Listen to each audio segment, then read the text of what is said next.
ఓం శాంతి.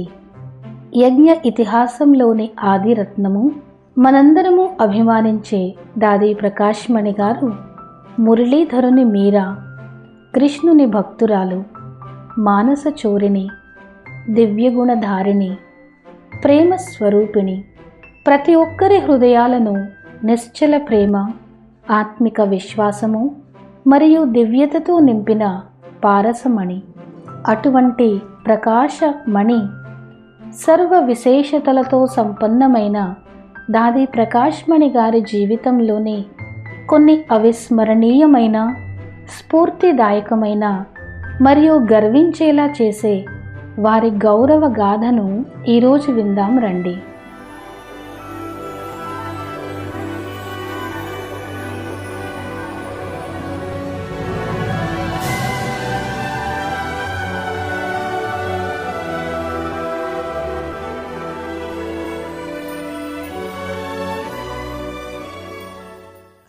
దాది ప్రకాష్ మణి గారి జన్మ సెప్టెంబర్ 1, 1922 నాడు హైదరాబాద్ సింధ్లో ఒక ధార్మిక పరివారంలో జరిగింది. వీరి తండ్రి గారు విష్ణు భక్తుడు. వీరి లౌకిక పేరు రామ. వీరు బాల్యకాలం నుండి కృష్ణుడు భక్తురాలు.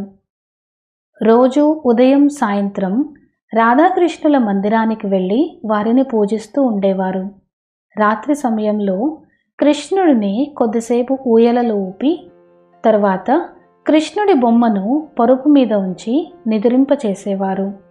వీరికి చిన్నప్పటి నుండి నేను మీరాగా అవుతాను అని మనసులో గట్టిగా అనిపించేది. రాధాకృష్ణులు కూడా తనను ప్రేమిస్తున్నారని దాదీకి అనిపించేది. వీరు చదువులో చాలా చురుకుగా ఉండేవారు. ఎప్పుడూ మంచి మార్కులతోనే ఉత్తీర్ణులయ్యేవారు. వీరు మరియు మమ్మ ఒకే తరగతిలో ఇంగ్లీష్ మీడియంలో చదివారు. వీరు స్కూల్లో రిలీజియస్ పీరియడ్లో భాగవతం, సుఖమణి, గ్రంథ సాహబ్, రామాయణం, మహాభారతం మొదలైనవి అధ్యయనం చేసేవారు. వీరు మెట్రిక్ వరకు చదువుకున్నారు. వీరు చిన్నప్పటి నుండే మంచి సంస్కారాలు, సౌశీల్యము, గంభీరత మరియు శాంత స్వభావం కలిగి ఉండేవారు. వీరు ఏ పనైనా తమ తల్లిదండ్రుల అనుమతితో చేసేవారు. వీరు తమ సమయాన్ని ఎప్పుడూ వృధాగా పోనివ్వలేదు. వీరు ఇంట్లో అందరికన్నా చిన్నవారు. వీరి లౌకిక అక్కేల పెళ్లిళ్ళు అయిపోయాయి. అడగడం కన్నా చావడం మేలు, కోరిక పెట్టుకోవడము అజ్ఞానము అన్నది చిన్నప్పటి నుండి వీరికి బాగా ఇష్టమైన స్లోగన్. 1937లో దీపావళి సెలవులలో ఒకరోజు వీరికి ఒక సుందరమైన స్వప్నం వచ్చింది.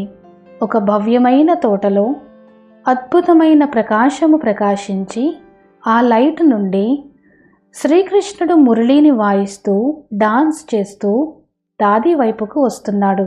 అదే లైట్ నుండి ఒక వృద్ధ ఫరిష్తా కనిపించారు. సత్యనారాయణ స్వామియే సాధారణ వేషంలో తన ముందుకు వచ్చినట్లుగా దాదీకి అనిపించింది.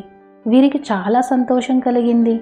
వీరికి మళ్ళీ మళ్ళీ అటువంటి దృశ్యాన్ని చూడాలనిపించింది. 2-3 రోజుల తరువాత వీరి స్నేహితురాలైన లీలతో కలిసి దాది ప్రకాష్ మణి గారు ఓం మండలికి వెళ్లారు. ఆరంభంలో బాబా తన సోదరుడి కుమారుడైన విశ్వకిషోర్ భావ్ ఇంట్లో సత్సంగాన్ని నడిపించేవారు. దాది ప్రకాష్ మణి గారు బాబాను చూసినప్పుడు బాబా మస్తకంలో వీరికి ప్రకాశం కనిపించింది. కలలో కనిపించిన అదే శ్రీకృష్ణుడు మరియు శ్వేత వస్త్రధారి అయిన ఫరిష్తా మళ్ళీ కనిపించారు. అలా చూస్తూ చూస్తూ వారు ట్రాన్స్లోకి వెళ్ళిపోయారు. ఇంట్లో కూడా నిద్రాహారాలు మాని వీరు ట్రాన్స్లో శ్రీకృష్ణుడిని, స్వర్గము, గోపగోపికల నృత్యము మొదలైన దృశ్యాలను చూసేవారు.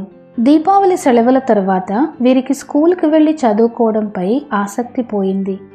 నేను యోగిని అవుతాను, జ్ఞానామృతాన్ని సేవించి అందరికీ పంచుతాను అని దాది తమ తండ్రి గారితో చెప్పారు.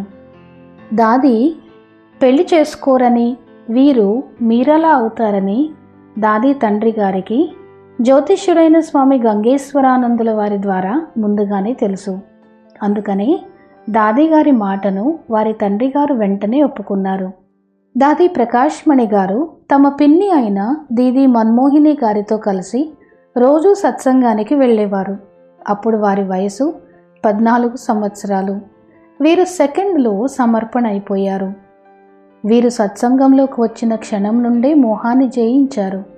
ఒకసారి వీరు రంగు బట్టలు, నగలు ధరించి తమ స్నేహితులతో కలిసి సత్సంగానికి వెళ్ళారు. బాబా ఇల్లు బజారు మధ్యలో ఉండేది. బాబా వీరందరినీ తమ ఇంటికి పిలిచి, మీరు కోట్ ప్యాంట్ వేసుకున్న వ్యక్తిని పెళ్లి చేసుకుంటారా లేక పీతాంబరధారినా అని అడిగారు. ముందైతే దాదీకి బాబా మాటలు అర్థం కాలేదు. నాకైతే శ్రీకృష్ణుడితో పెళ్ళైపోయింది, ఇంకెవరిని పెళ్లి చేసుకోను అని దాదీ అన్నారు. కానీ కొద్దిసేపటి తరువాత బాబా మాటలలోని ఆంతర్యం అర్థం చేసుకున్న దాది ఆనాటి నుండి రంగుబట్టలు, నగలు ధరించడం పూర్తిగా మానేశారు. బాబా సింధ్, హైదరాబాద్లో సత్సంగానికి వచ్చే మాతల పిల్లల కోసం ఒక బోర్డింగ్ స్కూల్ను తెరిచారు. దీని ఉద్ఘాటన 1937లో దీపావళి నాడు జరిగింది. ఈ స్కూల్లో ఆత్మిక మరియు ప్రాపంచిక చదువును నేర్పించేవారు. బోర్డింగ్లోని పిల్లలకు చదివించడానికి 5 దాదీలను నియమించడం జరిగింది. అందులో దాదీ ప్రకాశ్మణి గారు కూడా ఒకరు. ఆ 5 దాదీలు దాదీ ప్రకాశ్మణి, దాదీ శాంతమణి, దాదీ చంద్రమణి, దాదీ కళ మరియు దాదీ మిట్టు. బాబా వీరి టీంను 5 పక్షులు అని సంబోధించేవారు. అప్పటికి దాదీ వయసు కేవలం 14-15 సంవత్సరాలే అయినా కానీ వీరు 9-10 తరగతుల పిల్లలకు చదివించేవారు. అన్ని కార్యాలు బాబా డైరెక్షన్ అనుసారంగా కుంజ్ భవన్ నుండి జరిగేవి. బాబా వీరికి పాలన చేయడము, సంభాళించడము, ఉత్తరాలు వ్రాయడము, ఉపన్యాసము వ్రాయడము, చెప్పడము మొదలైనవన్నీ నేర్పించారు. దీదీ మన్మోహిని మరియు దాదీ ప్రకాశ్మణి గారు ముందు నుండి సేవలో సహచరులు.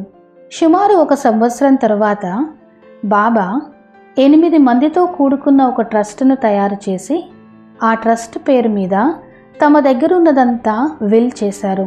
దాదీ ప్రకాశ్మణి గారు కూడా ఆ 8 మందిలో ఒకరు. వీరితో పాటు ఆ ట్రస్టులో మమ్మ మేనత్త రూపవంతి, దీదీ మన్మోహిని, అర్జున్ అన్నయ్య తల్లి రుక్మిణి, మహేంద్ర అన్నయ్య మొదలైన వారు ఉన్నారు. బాబా వీరికి ప్రకాశమణి అన్న అలౌకిక పేరును ఇచ్చారు. బాబాకు వీరి జన్మపత్రిక గురించి తెలుసు. బాబా వీరిని సదా ఆజ్ఞాకారిగా మరియు అతిపెద్ద సేవకు నిమిత్తంగా చూశారు. అందుకనే ఆరంభం నుండి బాబా వీరికి అనేక సేవల బాధ్యతను ఇచ్చారు. చదవడం, వ్రాయడం, ఉపన్యాసం చెప్పడం, సత్సంగాన్ని సంభాళించడం మొదలైన సేవలు ఇచ్చేవారు. వీరు ఎంత బాబాకు ఆజ్ఞాకారిగా మరియు ఆనెస్ట్గా ఉన్నారో అంతగా వీరికి బాబా నుండి వరదానాలు లభిస్తూ ఉండేవి. బాబా వీరికి కుమారక అన్న మధురమైన పేరును కూడా పెట్టారు. వీరి పాలన చేసే విశేషత కారణంగా వీరిని మున్ని మమ్మ అని కూడా అనేవారు. ప్రతి విషయంలోనూ ఎవరెడీగా ఉండే వరదానము వీరికి బాబా నుండి లభించింది. బాబా వీరికి అనంతమైన సేవల కోసం భిన్న భిన్న ప్రేరణలు మరియు డైరెక్షన్లను ఇస్తూ ఉండేవారు. భారతదేశం వచ్చాక సేవల కోసం అలహాబాద్, కలకత్తా, హరిద్వార్ మొదలైన స్థానాలకు వెళ్ళారు. ఈ స్థానాలలో వీరు భాషణ మరియు ధారణాయుక్తమైన క్లాసులను చేయించేవారు. 1954లో ధార్మిక కాన్ఫరెన్స్ నిమిత్తంగా బాబా వీరిని ఆనంద్ కిషోర్ అన్నయ్యను మరియు దాదీ రతన్ మోహిని గారిని జపాన్ పంపించారు.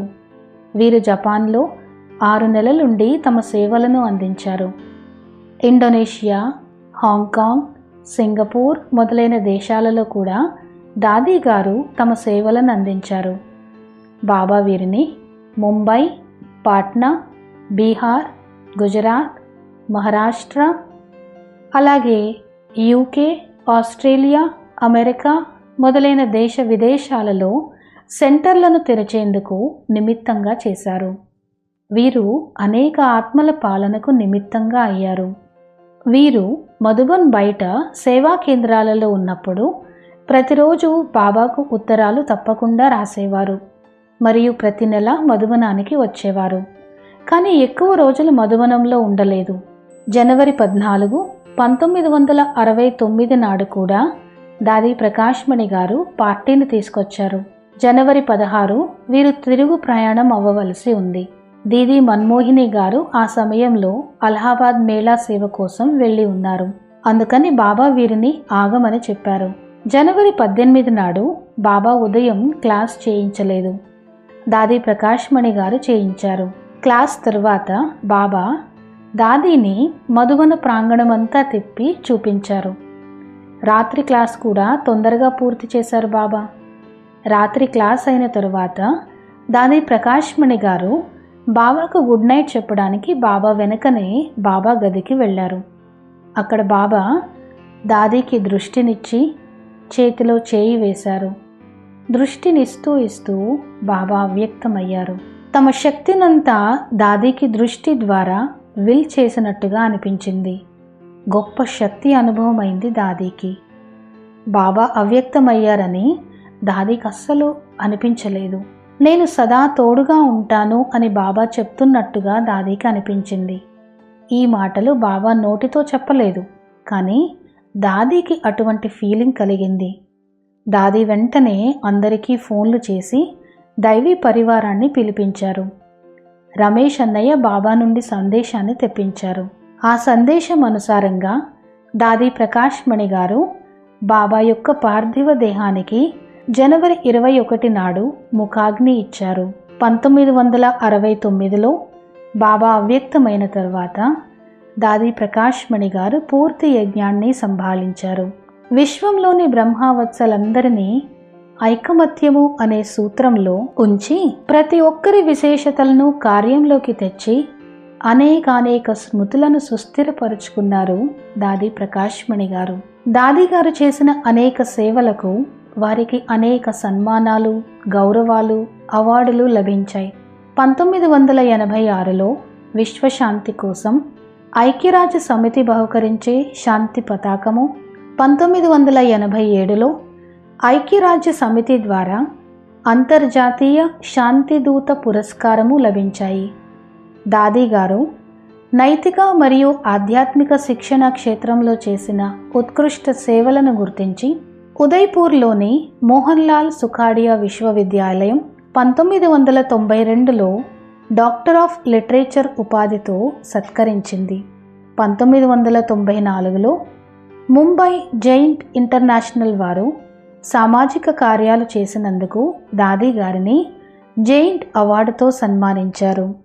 దాది గారికి ఢిల్లీలోని విశ్వ ధార్మిక్ సంసద్ ద్వారా ధర్మరత్న అవార్డు కూడా ప్రాప్తించింది. దాది గారికి ఒక్క బాబా తప్ప మరేదీ రుచించేది కాదు. వస్తువు, వైభవము, వ్యక్తుల పట్ల ఎటువంటి ఆకర్షణ, మొగ్గుపాటు ఉండేది కాదు. సింపుల్గా ఉండండి, శాంపుల్గా ఉండండి అని దాది ఎప్పుడూ అంటూ ఉండేవారు. వీరు త్యాగము మరియు వైరాగ్యానికి ప్రతిరూపం. వీరు స్వయం మర్యాదలలో ఉంటూ అందరికీ కూడా ఇదే నేర్పించేవారు. వీరి కర్మలు అందరూ సహజంగా అనుసరించేవిగా ఉండేవి. వీరు సదా బాబా విషయాలపై, ధారణలపై పక్కాగా నడుచుకున్నారు. వీరు సదా యోగయుక్త అవస్థలో ఉంటూ కార్య వ్యవహారాలలో బిజీగా ఉండేవారు. వీరు సేవా సహచరులతో కలిసి వారి ఉల్లాస ఉత్సాహాలను పెంచుతూ టోలీ తినిపిస్తూ వారితో కలిసి సేవను చేసేవారు మరియు చేయించేవారు. ఓం శాంతి భవన నిర్మాణ సమయంలో దాది గారు స్వయంగా సోదర సోదరీలతో కలిసి ఎన్నో రాత్రులు సేవ చేశారు. అందులో ప్రతి ఇటుకలో వీరి భావనలు ఇమిడి ఉన్నాయి. మోహిని అక్కయ్య ప్రకాష్ మణి దాది గురించి చెప్పారు. దాది గారితో ఉంటూ వారికి అనేక చిన్న పెద్ద సేవలను నేర్చుకునే అవకాశం లభించింది అన్నారు. దాది మోహిని అక్కయ్యను ప్రేమగా మోహన్ లాల్ అని పిలిచేవారు. దాదీకి మురళీపై ఎంతో ప్రీతి ఉండేది. అందుకని రోజంతటిలో అనేకసార్లు వీరు మురళీని చదివేవారు మరియు వినిపించేవారు. आत्मा का स्वीट बाप से लव चाहिए तुम्हें स्मृति आती, तुम कौन हो? कौन हो? बहुत अच्छा जवाब है, तुम हो शिव बाबा के लवर। तुम हो शिव बाबा के लवर। ఆసుపత్రిలో కూడా వీరు మురళిని వినడము చదవడము ఇష్టపడేవారు. ఎంతో అలర్ట్గా మురళిని వినేవారు. అవ్యక్తమయ్యే వారం రోజుల క్రితం వరకు కూడా దాది గారు మురళీ పాటలు మరియు మురళీలో వచ్చే సింధీ పదాల అర్థాలను ఎంతో ప్రేమగా అందరికీ వివరించేవారు. రమేష్ అన్నయ్య దాది ప్రకాష్ మణి గారి గురించిన తమ అనుభవాలను పంచుకున్నారు. 1964లో ప్రదర్శని చిత్రాలను తయారు చేసే సేవ ఆరంభమైనప్పుడు బ్రహ్మబాబా దాది గారిని ముంబైకి పంపారు. దాది గారే చిత్రాలలో ఉన్న మ్యాటర్ను ఫైనల్ చేశారు. మొదటి ప్రదర్శని ముంబైలో జరిగింది. దాని ఉద్ఘాటన అప్పటి మహారాష్ట్ర గవర్నర్ మంగల్దాస్ పక్వాసా చేశారు. దాది మరియు ఉషా అక్కయ్య వారికి ప్రదర్శనని అర్థం చేయించారు మరియు వారి సలహాను కూడా వ్రాయించారు. ఈ విధంగా దాదియే ప్రదర్శని తర్వాత అభిప్రాయాన్ని రాయించుకునే పద్ధతిని ఆరంభించారు. దాది చాలా దూరదేశ బుద్ధి కలిగిన వారు. ఆ తర్వాత బ్రహ్మబాబా వీరిని గామ్దేవి సెంటర్కు ఇన్ఛార్జ్ చేశారు. గామ్దేవి సెంటర్ అప్పట్లో వాటర్లూ మ్యాన్షన్ పేరుతో అందరికీ తెలుసు. కొంతకాలం తర్వాత ఆదర్ ఉల్ ముల్క్ భవనంలోకి మారింది. అప్పటి నుండి దాది గారు 5 సంవత్సరాలు అంటే 1964 నుండి 1968 వరకు తమ సేవలను అక్కడ అందించారు. మమ్మ అవ్యక్తమైన తర్వాత వారి స్థానంలో ముఖ్య సంచాలకురాలిగా నియమించే ప్రక్రియలో బ్రహ్మబాబా ఏప్రిల్ 1, 1966 నాడు సాకార మురళీ వెనుక పేజీలో తమ స్వహస్తాలతో సింధీ అక్షరాలలో దాది ప్రకాష్ మణి గారిని ముఖ్య ప్రశాసకురాలిగా మరియు దీది మన్మోహిని గారిని అదనపు ప్రశాసకురాలిగా నియమిస్తున్నట్లుగా ఒక నియామక పత్రాన్ని వ్రాశారు. ఈ బాధ్యతను దాది ప్రకాష్ మణి గారు ఆగస్టు 25, 2007 వరకు ఎంతో నేర్పుతో కుశలతతో సంభాళించారు.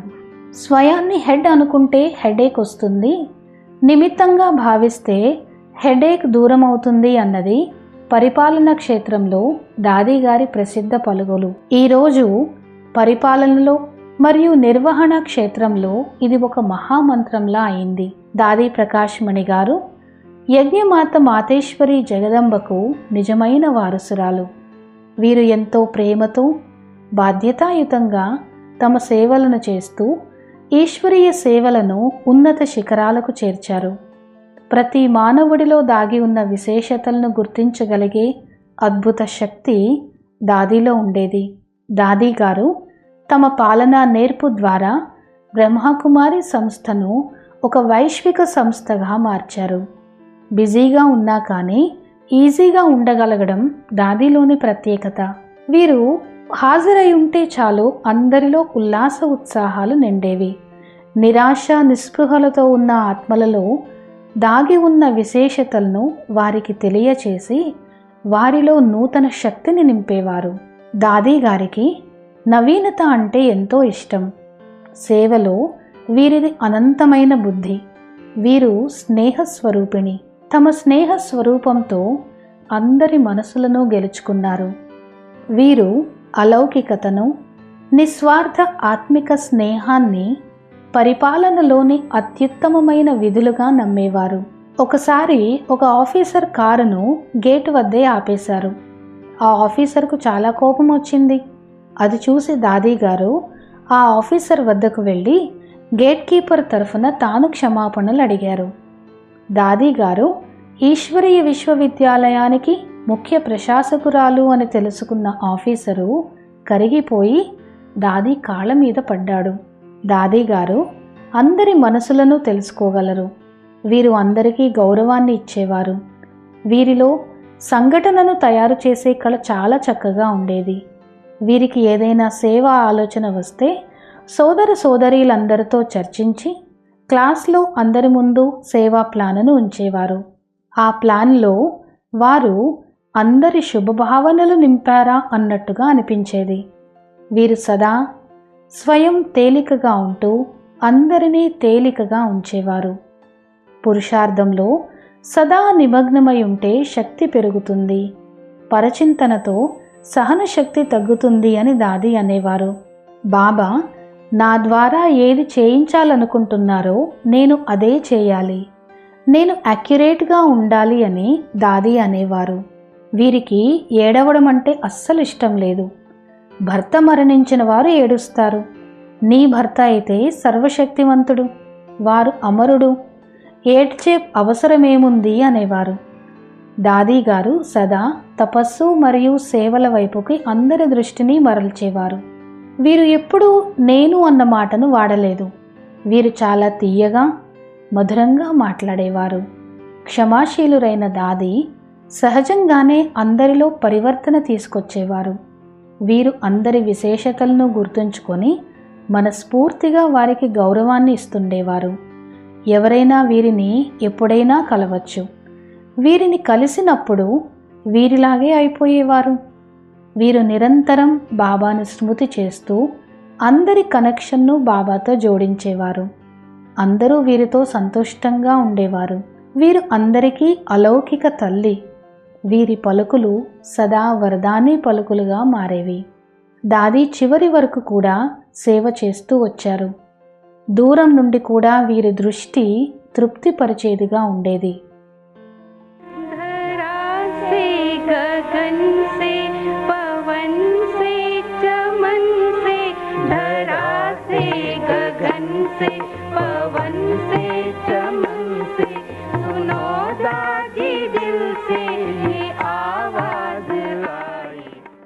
దాది గారి ప్రతి కర్మేంద్రియము సేవ చేసింది. 2007లో దాది గారి శారీరక ఆరోగ్యం క్షీణించసాగింది. ఆగస్ట్ 21న బ్రెయిన్ హెమరేజ్ కారణంగా వీరిని అహ్మదాబాద్లోని స్టెర్లింగ్ హాస్పిటల్కు తీసుకువెళ్ళడం జరిగింది. అక్కడ డాక్టర్లు ఇక కష్టమని చెప్పేశారు. తర్వాత దాది గారు కోమాలోకి వెళ్ళిపోయారు. వారిని శాంతివన్కు తీసుకొచ్చారు. అక్కడ ఆగస్ట్ 25, 2007 నాడు ఉదయం 10:05 వీరు తమ పాత దేహాన్ని త్యాగం చేసి బాప్ దాదా ఊరికి చేరుకున్నారు. నూతన ప్రపంచ నిర్మాణం కోసం అడ్వాన్స్ పార్టీలో తమ పాత్రను ఫిక్స్ చేసుకున్నారు. ఇటువంటి అతి ప్రియమైన మణి, బాబాకు అనన్య రత్నము, శిక్షణాప్రదమైన సంపూర్ణ జీవితము, సత్యత మరియు పవిత్రతల దేవి, నమ్రత మరియు నిర్మాణతల మూర్తి, దివ్య గుణాల గని, కుశల ప్రశాసకురాలు, గౌరవనీయులైన దాది ప్రకాష్మణి గారికి వారి పుణ్యతిథి సందర్భంగా హృదయపూర్వక శ్రద్ధాంజలి. దాది, మీ కర్తవ్యాలు, సహనశీలత, వైరాగ్య వృత్తి, త్యాగము, తపస్సు మరియు అలుపెరగని సేవ, సేవా ప్రకాశము, బుద్ధి విశాలత, గంభీరత, సరళత మరియు నమ్రత, నిర్మాణ చిత్త స్వభావము, నిశ్చల ఈశ్వరీయ ప్రేమ, కర్మ కుశలత వంటి గుణాలు సదా మా అందరికీ స్ఫూర్తిదాయకంగా నిలుస్తాయి. ఓం శాంతి.